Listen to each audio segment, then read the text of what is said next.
views and opinions expressed in this podcast are solely those of the hosts and guests. All individuals mentioned are presumed innocent until proven guilty in a court of law.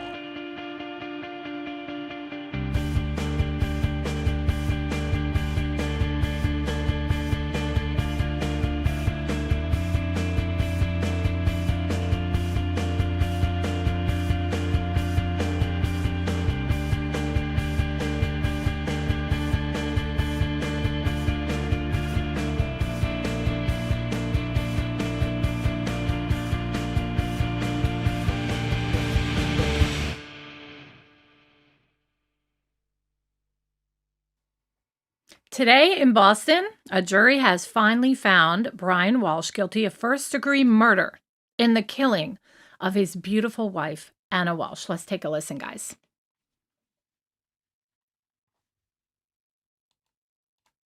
Mr. Foreperson, in the matter of the Commonwealth versus Brian Walshe, Norfolk Superior Court Criminal Indictment Number 2023-0091.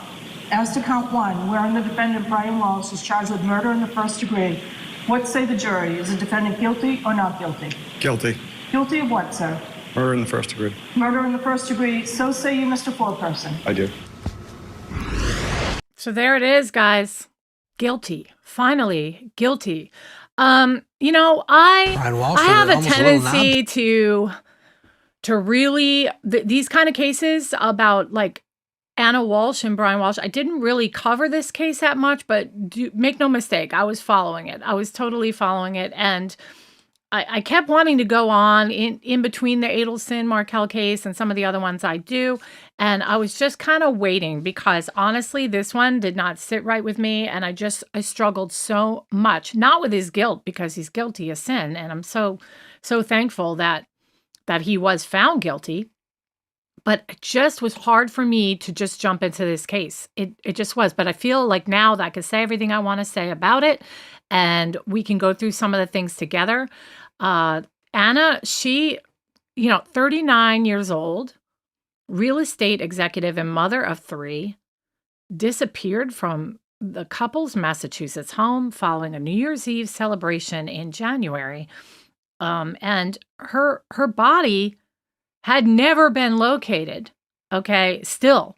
But prosecutors presented detailed evidence linking Brian Walshe to her death, dismemberment, and disposal. He had previously pleaded guilty to lying to police and illegally disposing of her body, but denied killing her and had maintained that. But after just 6 hours of deliberation today, and the combined of last week as well, the jury returned a verdict of guilty on first-degree murder, the most serious charge, meaning the jury found deliberate intent. And I want to talk about that today. But first, let me just, anybody new here today, I'm Carolyn from Moms for Justice, and I want to welcome you to my channel. I really, really enjoy true crime. If you don't know anything about me, true crime has been my thing since back in my 20s, which is ancient years ago because I'm very old now. But I want to welcome you aboard. Thank you so much. Making sure you're liking the video and you subscribe and share this with us. Also, in this episode, I'm not just going to be talking about Brian Walshe and this verdict, but I would like to give you guys a heads up onto my next Adelson video, and also want to go through some of my top 2025 Christmas gifts. If you are interested or you're looking for a gift for your favorite true crime lover, specifically Markell Adelson, I have a huge list for you guys. So I thought that would be so much fun. Wanted to say hi to you all. Hey, Megan, how are you? Indigo Doll, Helvita. Go ahead and comment. Let me know where you guys are from. I love to see where my viewers are from. Yes, she was. Anna Walshe was absolutely beautiful. And I know there has been some criticism of her because she had a lover and all that. I want to talk a little bit about that because, again, I like to dive into the personal side of a case. So I'm going to do a little bit of that, but I'll set the stage for you first. And what this case has always been about. It's never been a whodunit, right? And this is more about how much proof do you need kind of a case, right, in order to convict.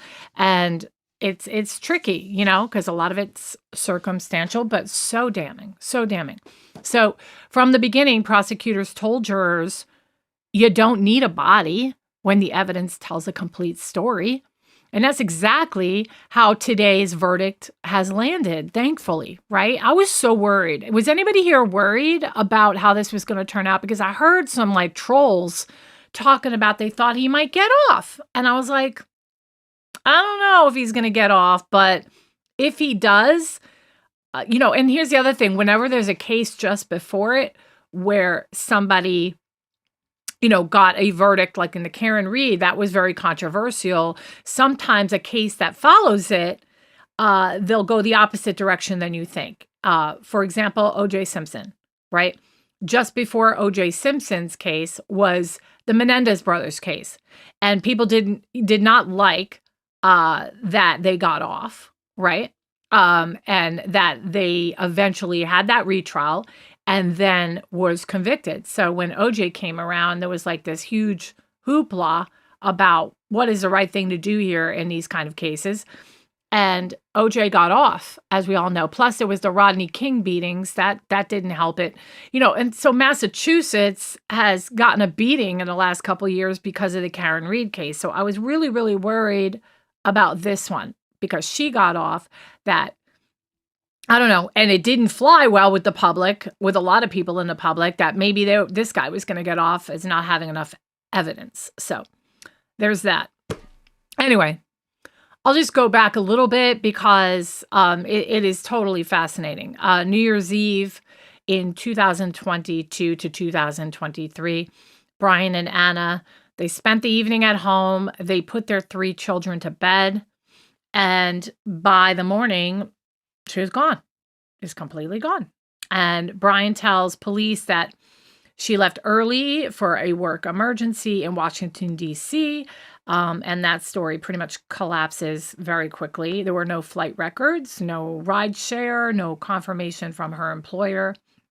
Now, she had a townhome in Washington, D.C., and he was still living in their home in Massachusetts. But, you know, he had gotten into trouble because he's a con man and, you know, got involved in some shady business with artwork and had it like, you know, was at house arrest.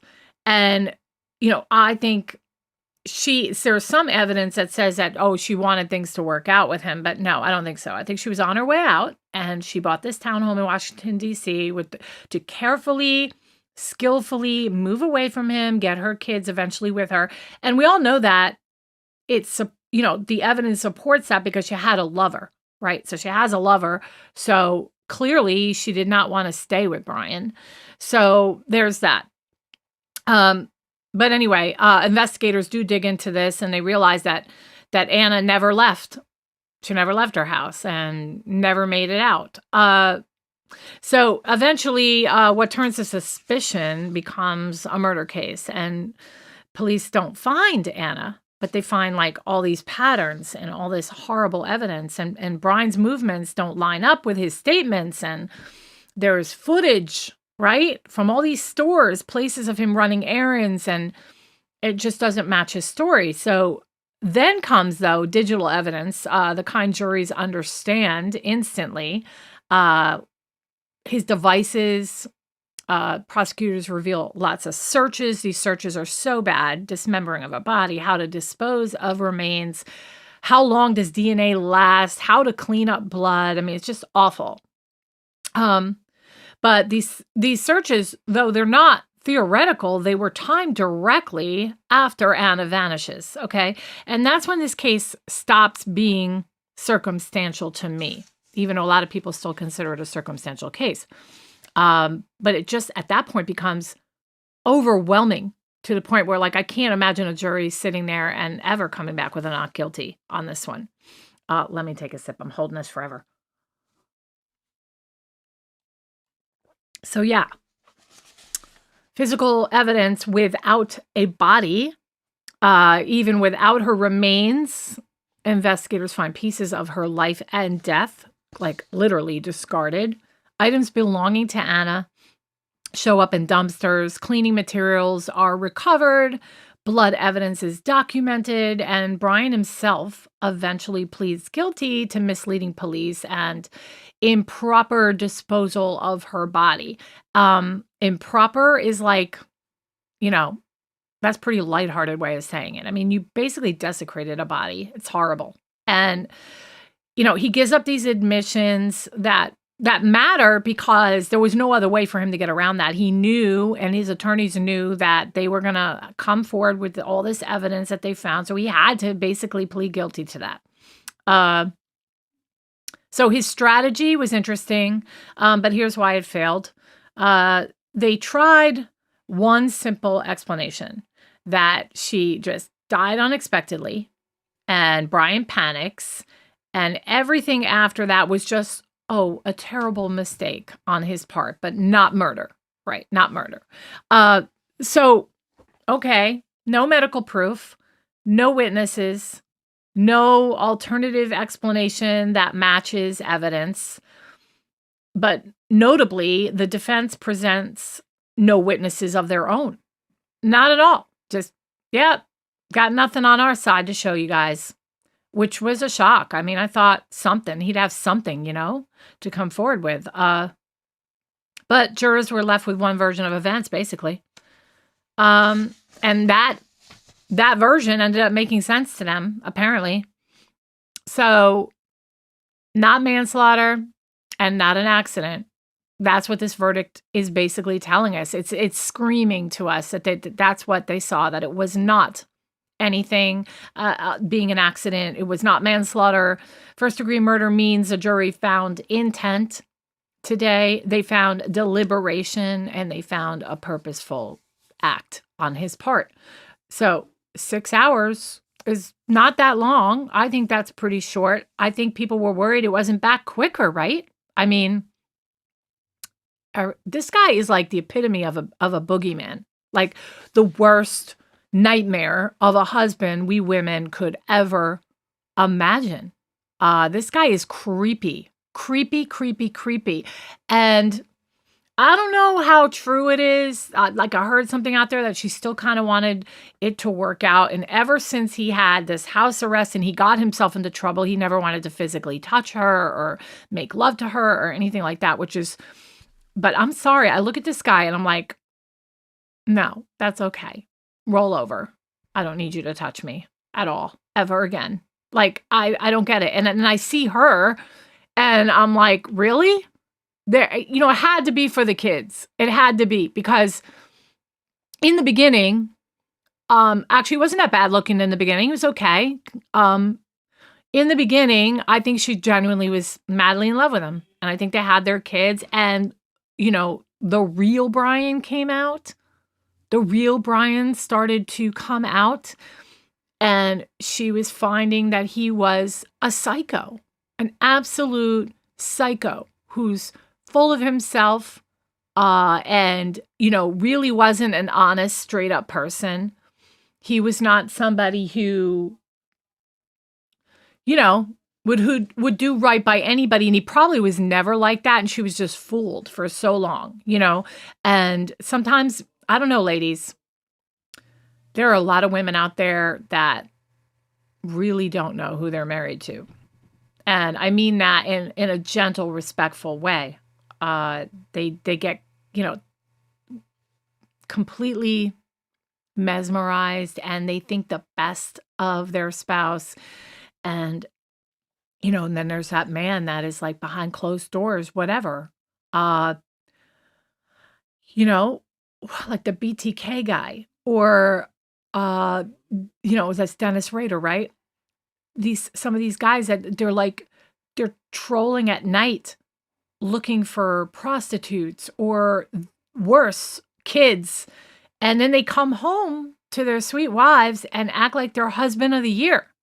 Well, this guy gave me those vibes. This guy gives me those vibes. And thank goodness he's going to be off the street and never out again, because no doubt if they had let him out, this is the type of person that would do it all over again. And I'm just thankful. And I'm so so sad and so sorry, not only that she's not here anymore, but for those children, right? Those children, have to read about this when they're older and, figure out that not only did mommy get killed, but mommy was like cut up into pieces. And it's just really, really sad for the children.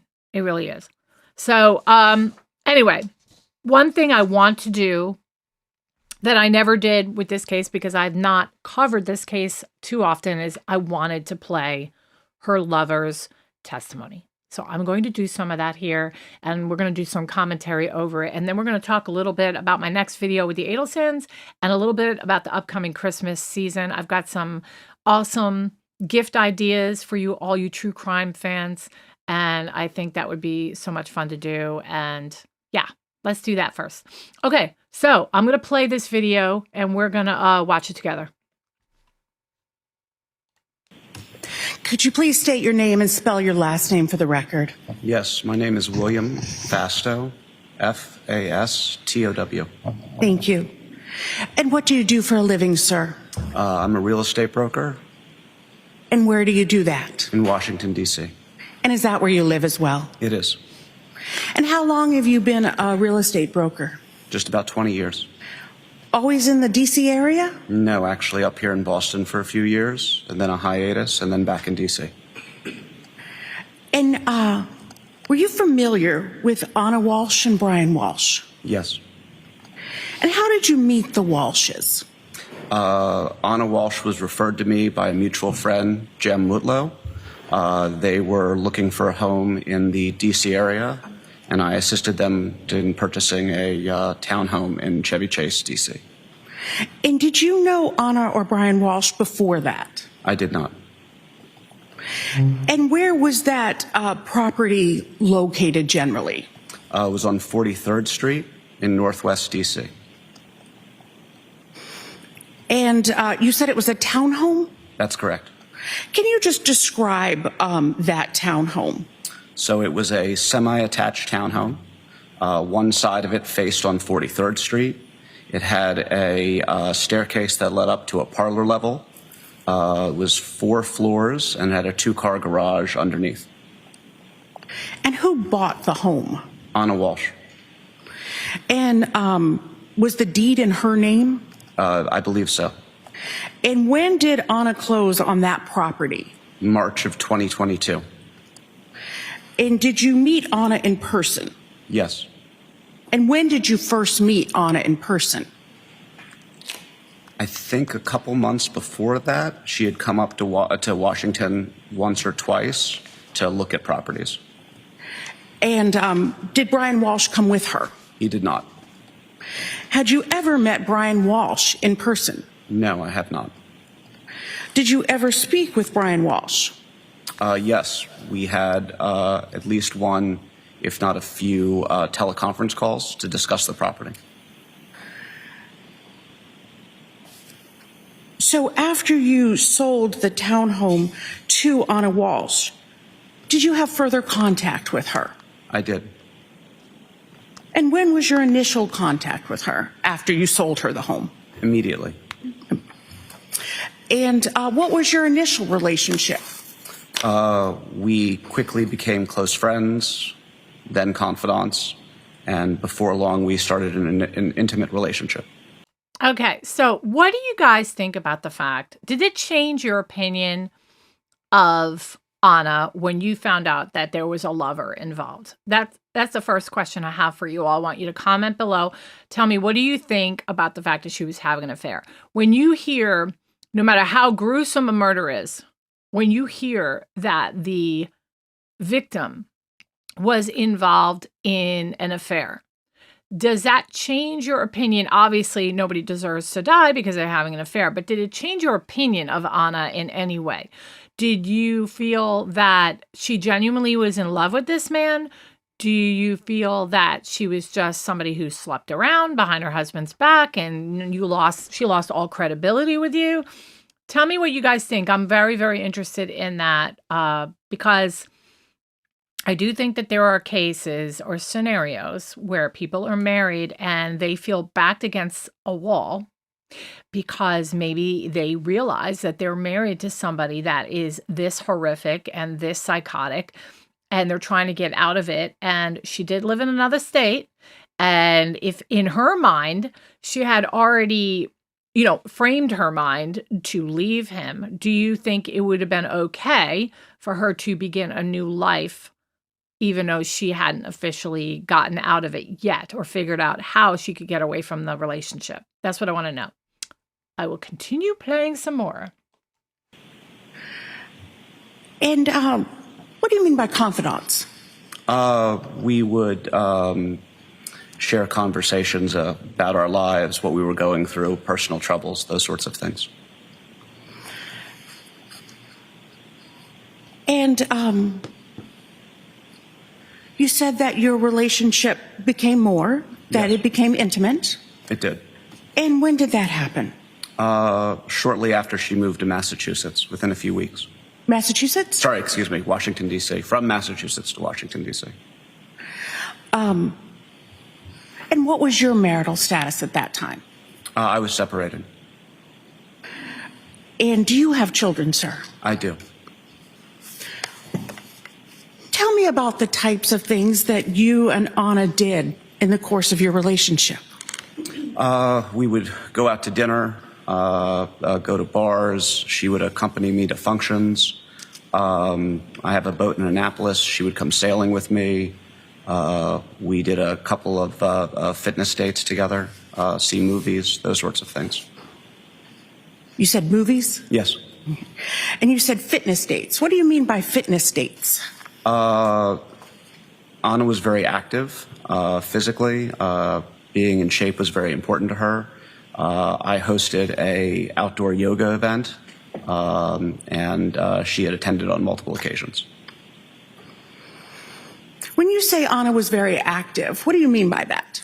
She was very focused on staying in shape, sort of recovering from her multiple pregnancies, getting her figure back. She was really, trying to dial everything in and be as active as possible. Did she exercise? She did.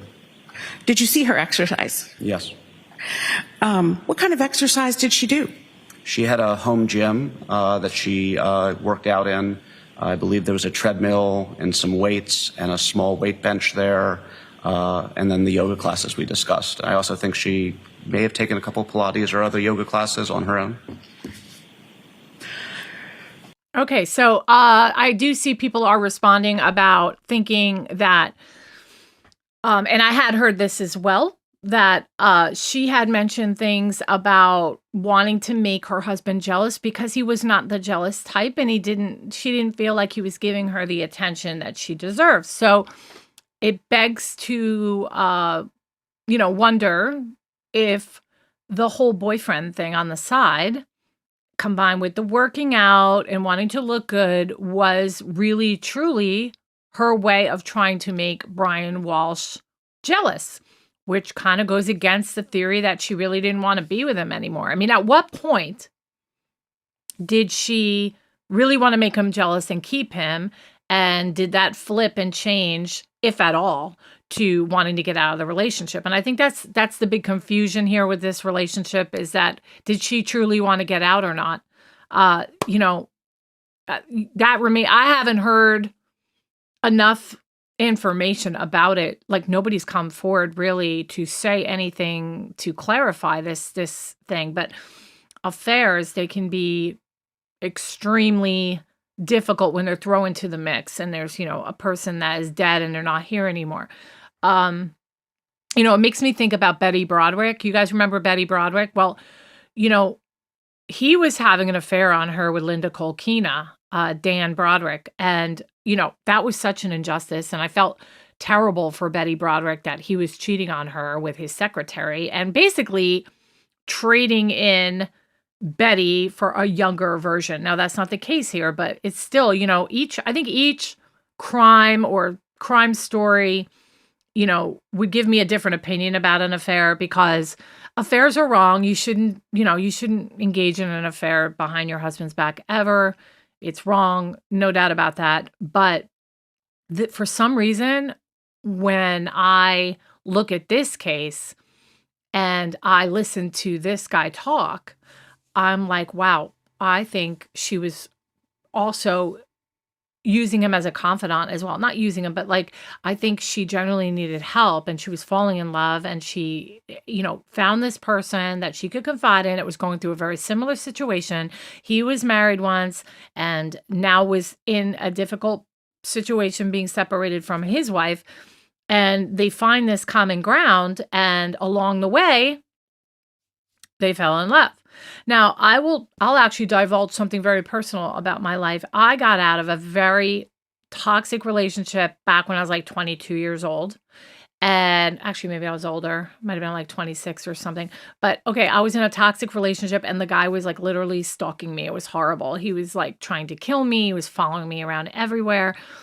And it just so happened that I was the singer of a band, and one of my bandmates, a male, was wanting to like help me out by picking me up and driving me around because he felt I needed some protection because of this relationship. And along the way, I'm with the bandmate all the time now, and we kind of fell in love with each other. Well, we did, and I ended up marrying him, and he's my husband today.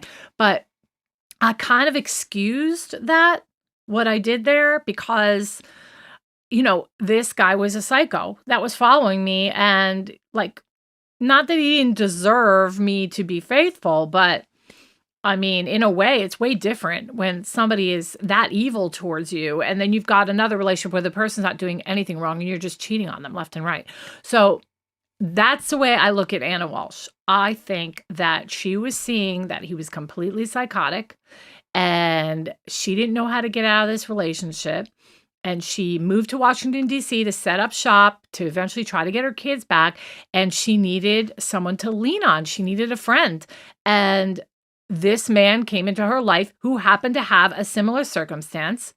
And they fell in love along the way. And I actually think it's kind of sweet, actually. And I don't. So to anybody out there, I get it. There are people out there like, she was a cheater.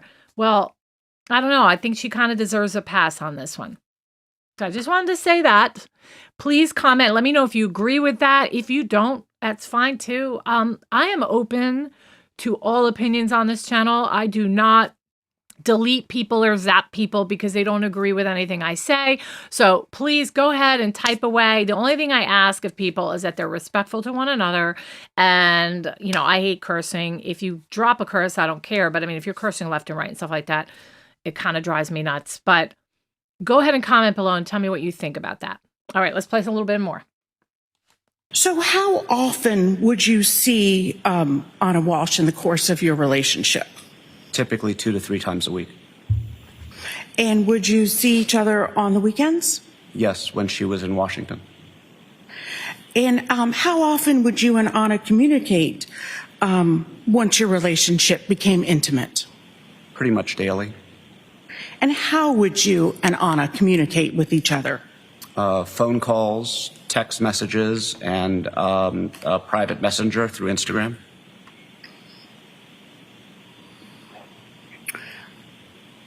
Did she use a cell phone? Yes.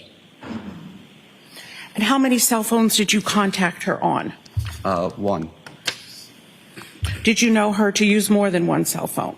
I did not. How about you? How many cell phones did you use? Just 1. And the cell phone number that you used to communicate with Anna, do you remember that number? Not off the top of my head, but I know it was a 617 number. If I said the number to you, would you recognize the number? Yes. Do you recognize 617-599-7966? Yes, I believe that's correct. Did Anna use social media? She did. How do you know that she used social media?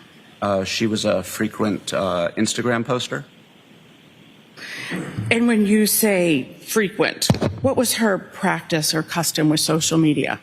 Typically, I'd say at least once or twice a week. Any other platforms that she used? I think she had a Facebook account. He seems totally crushed to me. Like, I I feel so bad for this man. I can't even imagine. Plus, also, remember, guys, he's on the stand right now giving his testimony, and he is having to admit that he was involved with this woman, and also, details about it in front of probably his ex-wife listening on live television. And, his kids are going to be affected by this someday as well. I just, I feel really sorry for people that get stuck in a case like this. I mean, you never think that the person that you're with is going to end up being murdered and butchered. And, it has to be incredibly difficult to get on the stand. And, I'm sure he's not proud of the fact that she was married and that he was coming out of that relationship. I also suspect, guys, that he wasn't really out of his marriage. That's the impression I'm getting. Like, I think they were probably maybe living together and talking about separating. And now I'm speculating. But just by the way he's delivering this testimony, it sounds to me like there's a little bit of shame on him as well. You know what I mean? And that has to be so difficult, but he's doing the right thing. He came forward and he spoke. And I do think that maybe, it didn't make or break this case. It didn't, it wasn't the main driving reason why this jury came back with a guilty verdict today. But I mean, it was certainly very useful and very important that he came forward, Did you comment on her posts? I did. And did you comment on her post using your name? Yes, I did. Your full name? Yes, that my account's under. So the townhouse that you sold Anna, is that where she lived? It is. And did you go inside of that townhouse after she moved into it? I had. And did you ever stay overnight at that townhouse? I did not. Did she ever stay at your home in D.C. overnight? She did. So talking about her townhouse, you said it was 4 floors? Yes. And that starting like the garage level? The garage was at street level, and then there was an elevated parlor, and then 2 bedroom levels above that. And that parlor level is where the kitchen would have been? Correct. And what had she done about, was the home furnished? Yes. And how was She had furnished it. Okay, and how was the home furnished? She had settled in very quickly. It was important to her to nest as quickly as possible. So she had fully furnished it. She had built out the home gym, which I had mentioned earlier, furniture on the main level, the owner's bedroom, and 3 bedrooms upstairs that were for the children. And what had she done to furnish the bedrooms for the children? She had acquired beds, accessory furniture. I think she had the rooms painted. She may have even gone as far as buying some individual items, clothes, toys, whatnot. Did you ever meet Anna's 3 children? I did not. What did Anna tell you about where her children were? Her children were living in Massachusetts. What did Anna tell you about why her children were not with her? She told me that her children were with their father, Brian Walshe, up in Massachusetts, and that they were there because his home confinement was predicated on him being the primary caregiver. When did Anna tell you that? Fairly early on. She had attempted to apply for a insurance policy, blanket coverage policy for her house, and the company she had reached out to was unwilling to underwrite the policy, and they had disclosed to her that it was because of Brian's history. What did Anna tell you about how she felt about her children not being with her in D.C.? Initially, she felt that it was something necessary for her to get through, but as time came on, it became a significant issue for her. It deeply upset her, and in time, she was even despondent about it. Jurors, I'm going to give you a mid-stream brief instruction. You're going to hear through this witness evidence of Anna Walsh's state of mind. And it is limited to the purpose of establishing her state of mind, as may be relevant to the defendant's motives in this case. Evidence cannot be considered as proof of the criminal act that is charged in this case. Okay, so I wanted to, if you're just joining us now, the verdict is in Brian Walshe. The Brian Walshe case, he is found guilty first-degree murder of Anna Walshe, and I wanted to jump on here because I've never really talked about this case. I've been watching it very intensely, and in between all the other things that I do on this channel, I wanted to talk a little bit about like the overwhelming specific things that I believe the jury just couldn't get past, and that's why this verdict is guilty. Stained slippers, recovered from the trash. Investigators associated Brian Walshe's movements after Anna disappeared with this. Crime lab testimony described the reddish brown stains. I mean, guys, the slippers are huge here. They really are. And then you've got the surveillance videos, multiple stores and locations. We've been watching them all last week. Locations showing Brian shopping for cleaning up a murder, pretty much. Tools and placing trash, in dumpsters during key dates, specifically January 1st through the 4th of 2023. These videos, they really do support the timeline of the prosecution. And, this is all happening after Anna was last seen.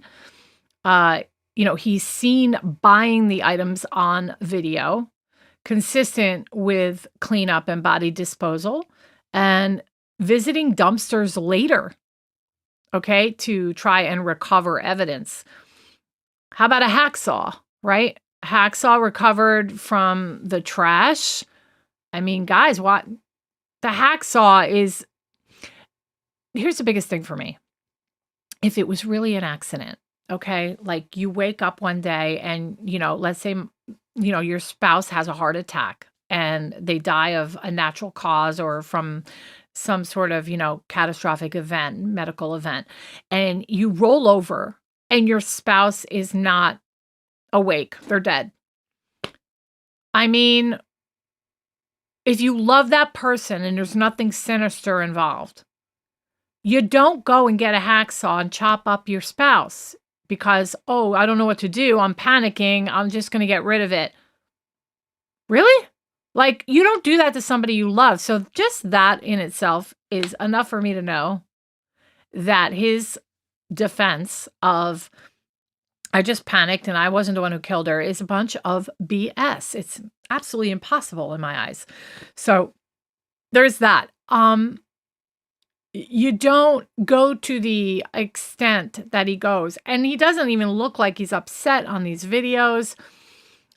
He's just smiling at times into some of these videos that are at the stores. Like there's even a smirk on his face. And it's like, I couldn't even get through that. I couldn't drive to the stores and shop for the cleanup of my spouse. I just couldn't do that. And also, if it was truly an accident, you'd be devastated over the accident, wouldn't you? You'd be devastated because you still have to grieve for the loss of your spouse. You don't see any of that. So it makes no sense. And I honestly think that right there was probably the biggest thing for them that they couldn't get past. Because, if you had an accident, you would have at least looked like you were under distress. And he doesn't ever look like he's in any distress whatsoever when he's having these events right after the murder. So, and I'm calling it murder because it is now murder. It's first-degree murder. Bye-bye. You're going to jail for probably the rest of your life. And it's just disgusting. So then you've got the lying about his phone. The trial reporting describes investigators extracting data from devices, and the prosecution highlights false and misleading statements by Brian and The phone issue matters because phone data is a major way that prosecutors can build like a consciousness of guilt, and trying to hide what the phone would show is very much circumstantial evidence. Now, he said he was without his phone. Remember this one? He said he was without his phone and felt free. Okay, well, this detail is reported as coming from the dinner guest narrative. Brian allegedly tells his friend that he's lost his phone and that it felt freeing. And this appears in the trial coverage when we were watching it, and it's just really sick. It really is. Prosecutors use it as a red flag statement because other evidence suggests that he still had phone activity and data. So if the jury believes he wasn't truly without a phone, it reads like pre-positioning an excuse for missing phone evidence. So and you got Tyvek suits, okay, tarps, tape. They recover this suit among trash evidence. I just think of some like psycho, like something from Texas Chainsaw Massacre. Like this guy dressed in a suit with goggles on, cutting up his wife. I mean, it takes a certain kind of person. It really does. And not one that's innocent and just happens to wake up one morning and his wife dies of natural causes. So then you've got the Google searches. Queries about how to dispose of a body, the smell and decomposition, dismemberment, Google searches, how to conceal a death. Really, really sick stuff. And then how about there is a lack of Google searches that a normal person would, if you're going to use Google, right? And let's say it's his scenario where he woke up and, he woke up and she was dead. Well, then where is the sudden death Google searches? Where is him looking up all the reasons why his wife could have passed away in the middle of the night and this be this huge surprise? There's none of those. None at all. And then you've got, the shopping list and can you be charged with murder without a body? That was a big one as one of the Google searches. And then there's like insulation cut out from the ceiling above like this alcove with tarp up. And it's just, I have no doubt in my mind that the 6 hours that it took them was just like a formality. It wasn't because they needed to decide still. They had to have known when they first started deliberating that it was guilty, and they were just whatever, reading the charges and filling out forms and things like that, because I just find it really hard to believe that they even had to think very long and hard about this one. Okay, so, and then another thing for me is Alyssa. Her friend Alyssa was a key witness for me. Very close friend from Washington, D.C., went out with her, I think, the weekend before. And though Anna was engaged during that time, very present and talking about the future, she was very, very upset. And this friend of hers testified to that. Of course, the defense was trying everything they could to make sure that this witness didn't say, I think. Remember, she kept saying, well, I think this about how Anna Walshe was feeling. And there was a lot of stop and go in that testimony. But overall, though, I think the point got, taken very well, that Anna Walshe was devastated when she was with her because she just was upset about the way things were going. And she thought she was going to get her kids sooner, and that didn't look like it was going to happen. And I have no doubt in my mind, this is a missing piece for us, but when she got in her car and drove back to Massachusetts for the holidays and the New Year's weekend, I think that came out of Anna. And she began telling Brian that maybe she wanted to be split up or have a divorce. And that was a no-go for Brian Walshe. That was a no-go. So she was a very important, I think even more important than Fasto was, the lover. Let me know what you guys think. What do you think? Please let me know. Comment below right now so I can see. What was the driving force for you? That, and I know it's overwhelming, but which is the biggest one for you? And what do you think the jury grappled with? And what do you think they didn't grapple with? Like, what was the number one thing that they were like, that's it, he is guilty, no doubt about it. But do you think there was anything possible that they were hung up on? You know? Yeah. So let's see. I'm going to check in here with you guys on your comments. Make sure you guys are liking this video.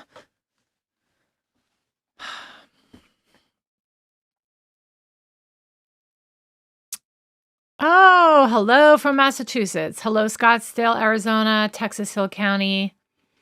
Thank you for catching a live, Cheryl. So appreciate you finally coming on a live, huh? Maybe it's the timing, maybe because it's at 3 o'clock. 80 degrees in Scottsdale today. Wow. You're very lucky. Icy cold in Manalapan. And I pretty much lived my whole life in Freehold, New Jersey. So I was right, like literally 10 minutes from you at one point in my life. Most of my life. Let's see. Okay, Megan, I think his mother should have been investigated more. I'm wondering if she's being investigated and we don't know it yet. Seems like there were a few hints by the DA after the verdict. Wouldn't it be wonderful if they are looking into her and there might be an indictment coming for her? I mean, I don't think he would have done it without his mother's help or his mother being in the know of it. I feel absolutely sure of that. If I was sitting on that jury, I'd be like, there's something up with that mom. For sure. And I know, she didn't like Anna. Clearly wanted to get rid of Anna. So she does need to be looked into, for sure. Okay, so regarding the affair, the general consensus I'm getting from you all is that you agree that it did not change your opinion of Anna.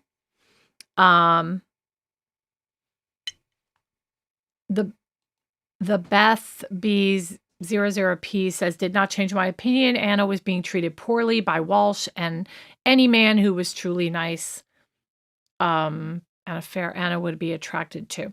Right. It would be so easy to do that. And I mentioned this, I commented before when I had the video going, because I like to comment sometimes when we're watching a video together, but check this out. She was alone in DC. That gets old very fast when you're a beautiful middle-aged woman and, you've got, all this free time on your hands. She's working out. She's talking to this one guy. But even if that guy hadn't appeared, even if Fasto hadn't appeared in her life, she couldn't be reunited with Brian because of what was going on with him and his crimes. So, and in order for her to work, it was more practical for her to be in Washington, D.C. So it makes sense that over time, you're living in this townhome that you've got set up to move your family there who can't move there. And it gets lonely, it's human nature to get lonely and to want to be loved and treated well. And if it wasn't William Fastow, it was going to be somebody else, because, I think, she was in her late 30s, I think, early 40s. I actually don't recall her age, but comment below if you know her age. But, a woman that age is going to get lonely.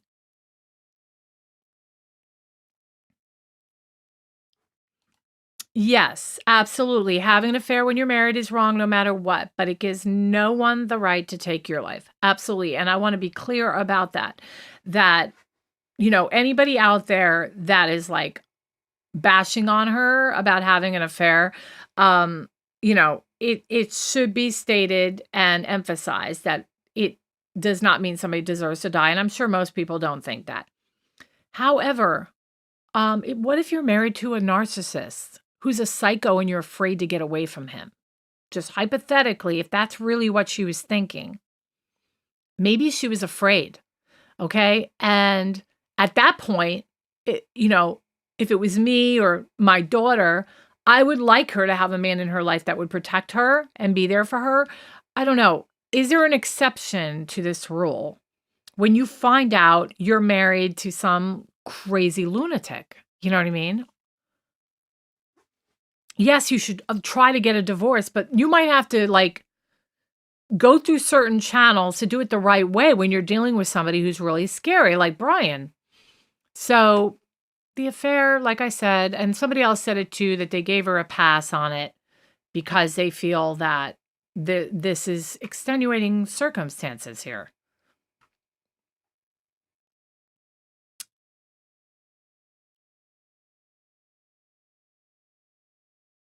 Okay, Rabbit, I want to hear what you have to say. Why do you think there's doubt? Can you be more specific and comment, please? I want to know what you think. That's what I really do. I want people. Is there anybody else on here that thinks this verdict should have been not guilty? And if so, please be brave and speak up, because I want to hear from you. And I want to know why.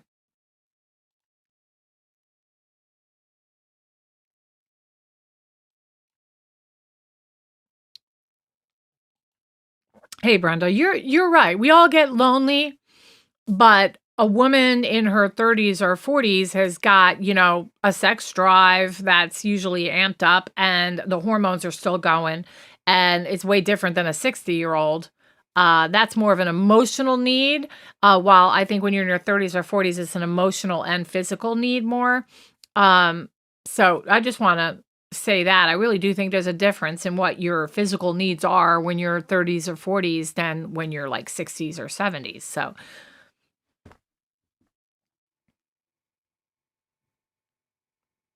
that's interesting. Okay, so Broken Justice says, when you're married to a psycho, that would make you not want to have an affair because you wouldn't want him to find out, because that would put you in even more danger. That is very interesting. Did she know to what extent he was a psycho? Probably not. Who's going to think that you're going to get killed and cut up? Nobody's going to think that ever. I think she thought that he was mind games, narcissistic, but he wouldn't go to that level. Which kind of comes back at what you're saying there, that if she knew that he was that kind of person, no, I don't think she would have had the affair. She would have been afraid of getting caught. Absolutely.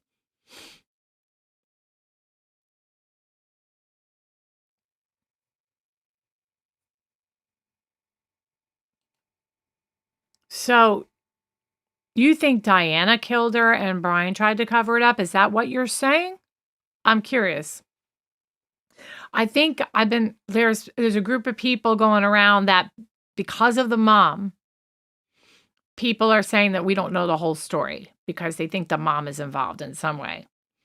And because of that, some people think, well, since we can't be sure, then we don't really know what happened, then maybe Brian should have been found not guilty based on the first-degree murder charge.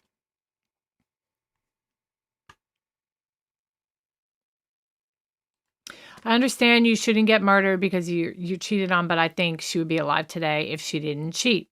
Well, there are certainly situations out there in the past, like true crime. I'm trying to think of one off the top of my... Well, would Betty Broderick have killed Dan Broderick if he hadn't had an affair with Linda Kolkina?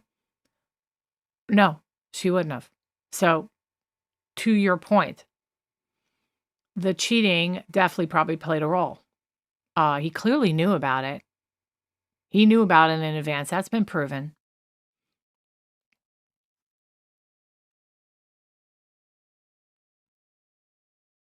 Right.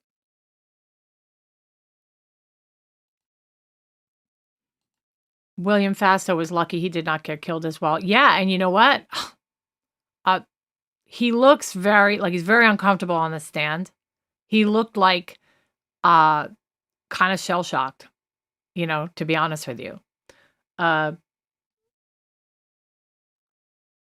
There's another case recently. Well, like I have, a huge following for Dan Markel and Adelsons. And another good example of that would be Amy Adler. Amy Adler was so freaked out when Dan Markel died that she wouldn't even fly to Tallahassee for the memorial because she thought, gosh, I was supposed to be with him the day after he died. What if I had been there when he was shot and killed by 2 hitmen? So, yeah, it's the same kind of a thing.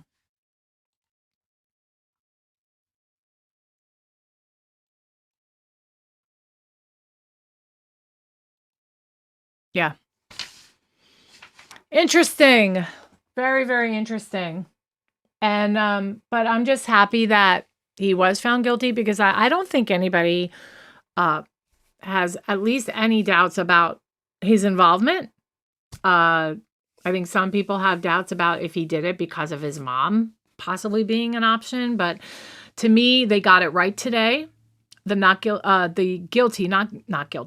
guilty verdict was absolutely just, and I'm just so happy for her family, very sad for her children, but I just feel so terrible. This case is just so evil in so many ways.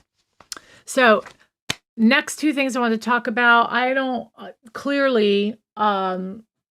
have everybody on here that I usually have on, but I do have 2 incredible videos coming out this week on the Adelson saga, which I call it a saga now because we've got nothing going on until Wendy Adelson gets arrested. If she should get arrested, who knows?